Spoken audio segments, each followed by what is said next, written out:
नमस्कार जय हिंद साथियों, एक बार फिर से आप सबका बहुत बहुत स्वागत है। आप सबके लिए एक बहुत बड़ी खुशखबरी है। 117 साल पुराना कानून अब उसमें बदलाव होने जा रहा है और बड़ा ही सकारात्मक बदलाव है। 1908 में एक कानून बना था प्रॉपर्टी की रजिस्ट्रेशन के लिए, उसी से अभी तक ये काम आपका हो रहा था। 117 साल पुराना, उसमें पूरा कागज़ होता था, यानी आज की तरह डिजिटल युग नहीं हुआ करता था। केवल कागजी मतलब कागज़ों पे सारी चीज़ें लिखी जाती थी, हार्ड कॉपी। लेकिन अब बहुत समय बदल गया है, अब पेपरलेस का ज़माना है और कागज़ों में बड़ा फ्रॉड भी हो जाता है। एक ही ज़मीन की कई बार रजिस्ट्री भी हो जाती थी, लेकिन अब ऑनलाइन के ज़माने में, इस डिजिटल युग में अब उसका काम नहीं रहा। इसीलिए भारत सरकार 27 मई 2025 को एक नया ड्राफ्ट बनाई है और उस पर आप लोगों की राय पूछी है। और जैसे ही आप राय देंगे तो आपकी राय प्लस उसने जो ड्राफ्ट बनाया है वो सब लगभग इसी जो अभी मानसून सत्र शुरू होगा उसमें संसद में कानून के रूप में वो पास हो जाएगा और बन जाएगा। 117 साल पुराना।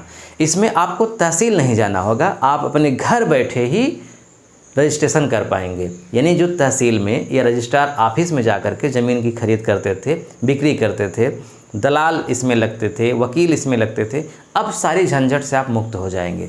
आप घर पर ही अपने मोबाइल से सारा काम कर लेंगे, वो भी एकदम पारदर्शी तरीके से, बिल्कुल भी फ्रॉड नहीं होगा। यानी फ्रॉड की पूरी गुंजाइश ख़त्म हो गई है। तो आइए हम इसको विस्तार में समझते हैं। पहले हम देखेंगे कि पुराना कानून हमारा क्या था और अब नए कानून में क्या बदलाव होगा।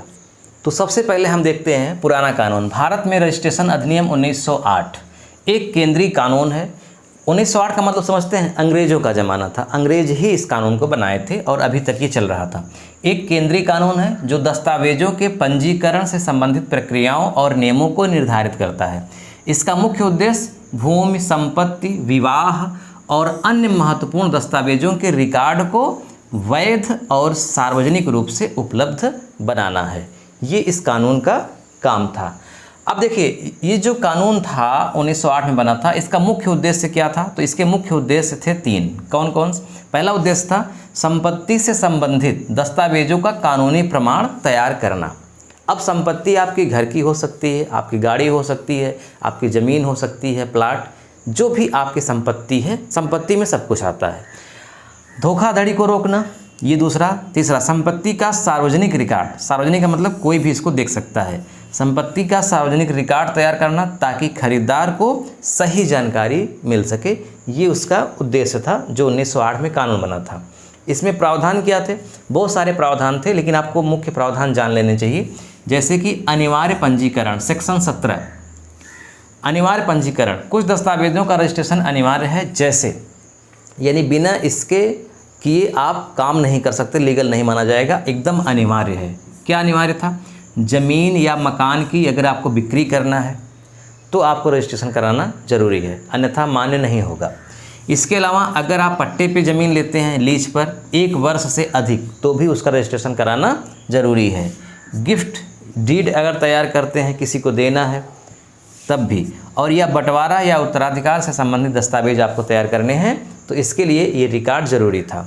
इसके अलावा ऐच्छिक पंजीकरण, ये सेक्शन 18 में है। कुछ दस्तावेजों का रजिस्ट्रेशन आवश्यक नहीं, पर रजिस्ट्रेशन के पास मतलब रजिस्ट्रार के पास रजिस्टर्ड करवा सकते थे। मतलब ये ऐच्छिक था, ज़रूरी नहीं था।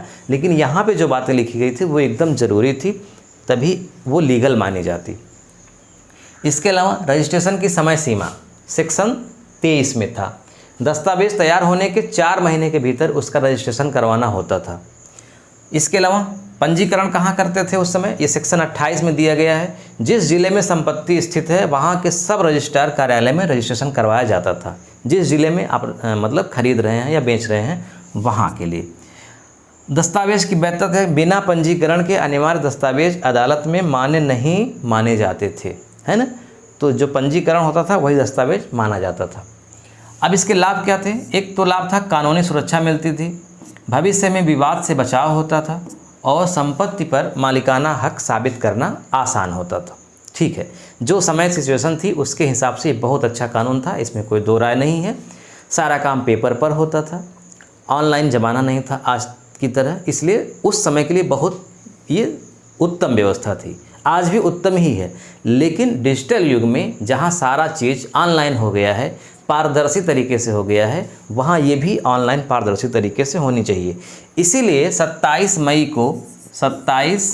2025 को भारत सरकार ने एक ड्राफ्ट तैयार किया और उसने बताया कि मैं 117 साल पुराने इस कानून में बदलाव कर रहा हूँ और इसके लिए तारीख निश्चित की 25 जून 2025, यानी कि कहा कि ये जो ड्राफ्ट मैंने तैयार किया है इसको मैं पब्लिश कर रहा हूँ और 25 जून 2025 तक मैं जनता की राय लूँगा, जनता इस पर क्या कहती है। तो जनता की राय और जो हमने बनाया है उन सबको मिला करके जब मानसून सत्र शुरू होगा जुलाई अगस्त में, मैं इसको संसद में लाऊंगा।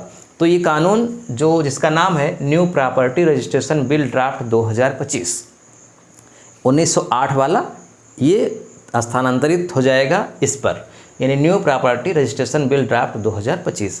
तो जब संसद में बिल लाया जाएगा तो लोकसभा राज्यसभा में पास होगा, फिर राष्ट्रपति की मुहर लगेगी और राष्ट्रपति जैसे इसको हाँ कर देगा तो ये कानून बन जाएगा। यानी पहले बिल लाया जाएगा फिर ये एक्ट बन जाएगा और संभवतः ये पास हो ही जाएगा और लगभग मुझे लगता है शायद सितंबर से ये पूरे केंद्रीय कानून है तो पूरे भारत में ये लागू हो जाए। अब मैं संक्षिप्त में थोड़ा सा कंपैरिजन कर लेता हूँ, तुलना कर लेता हूँ दोनों कानूनों का।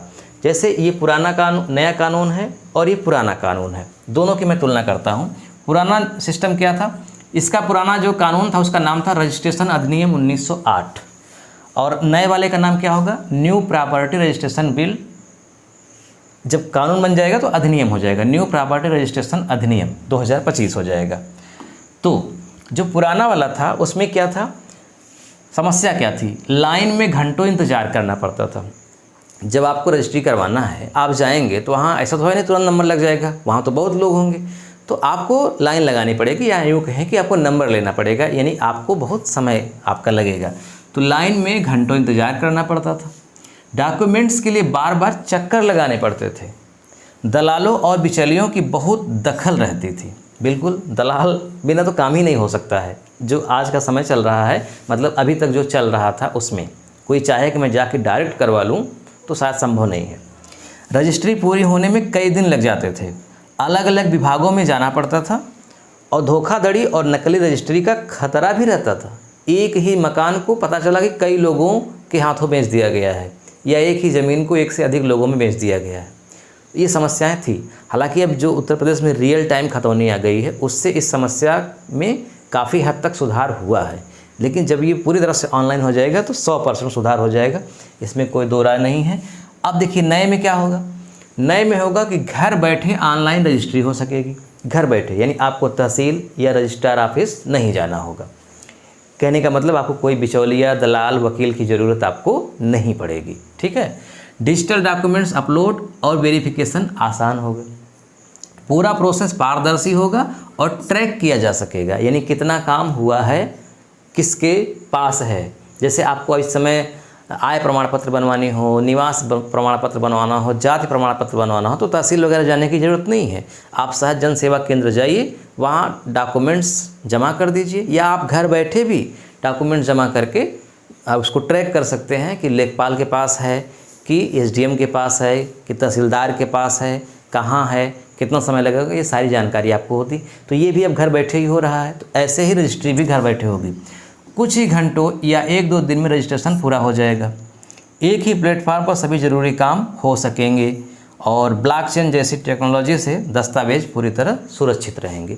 ये नए वाले में है। अब देखिए, एक प्रश्न है, न्यू रजिस्ट्रेशन बिल 2025 से किन लोगों को सबसे ज़्यादा फ़ायदा होगा? सबसे ज़्यादा फ़ायदा किसको होगा? तो सबसे बड़ा फ़ायदा होगा घर खरीदने और बेचने वाले को। इससे रजिस्ट्रेशन में लगने वाला समय और खर्च दोनों कम होंगे और बीच के दलालों पर निर्भरता भी घटेगी। इस बिल में खास तौर पर लाभ इन लोगों को होगा। किन लोगों को? देखिए, कामकाजी लोग जिन्हें ऑफिस से छुट्टी लेना मुश्किल होता है। भाई पता चला ज़मीन की रजिस्ट्री करना है, मतलब चाहे बेचना है चाहे ख़रीदना है, तो आपको कम से कम एक दिन तो अपना नुकसान करना ही पड़ेगा, तहसील जाना ही पड़ेगा। तो इनके लिए बड़ा फ़ायदा है कि उनको छुट्टी नहीं लेनी पड़ेगी। सीनियर सिटीजन यानी कि जो बुज़ुर्ग लोग हैं, जिन्हें चलने फिरने में दिक्कत होती है, उनके लिए अच्छी बात है, घर बैठे ही वो सारा काम कर लेंगे। एनआरआई यानी विदेश में रहने वाले जो भारतीय हैं, जो विदेश चले गए हैं वो भारत के ही हैं, उनकी प्रॉपर्टी अभी भी भारत में है। जो भारत आकर रजिस्ट्रेशन नहीं करवा सकते हैं उनके लिए सुविधा है। इसके अलावा सामान्य व्यक्ति और परिवार जो एक तेज़, आसान और भरोसेमंद सिस्टम चाहता है, इन सब के लिए, या यूँ कहें कि सब के लिए फ़ायदा है, इसमें नुकसान किसी का नहीं है। हाँ, जो बिचौलिए का काम करते हैं, जो दलाल हैं, उनका नुकसान है। अगला सवाल ये है कि न्यू रजिस्ट्रेशन बिल 2025 कानून कब बनेगा। हम तो चर्चा कर ही दिए कब बनेगा। अभी यह बिल सिर्फ एक ड्राफ्ट है जिसे सरकार ने 27 मई 2025 को जारी किया है। लोगों के सुझाव के बाद सरकार इसमें बदलाव करेगी और हम आपको बता ही चुके कि मानसून सत्र में ये संसद में लाया जाएगा और संभवतः सितंबर में ये पूरे देश में लागू हो जाएगा। ठीक है, तो कैसा रहा हमारा वीडियो आप कमेंट करके ज़रूर बताइएगा। क्या वाकई में ये जो न्यू रजिस्ट्रेशन बिल 2025 है, जो कानून बनेगा, ये वाकई में बहुत अच्छा होगा? इसमें क्या क्या सुधार होना चाहिए आप कमेंट बॉक्स में लिख सकते हैं। हालांकि भारत सरकार ने इसके लिए एक वेबसाइट जारी किया है, वीडियो के डिस्क्रिप्शन में लिंक है, आप वहां से जा कर के अपनी राय दे सकते हैं। लेकिन मैं चाहता हूं कि हमारे वीडियो में भी आप राय दीजिए कि क्या समस्या होती थी पुराने नियम में, क्या समस्या नहीं होनी चाहिए अब, यानी क्या इसमें सुधार करना चाहिए, क्या होना चाहिए, आप कमेंट बॉक्स में लिख सकते हैं। इस वीडियो का लिंक अपने दोस्तों में, मित्रों में खूब शेयर करिएगा। मिलते हैं नेक्स्ट वीडियो में। नमस्कार।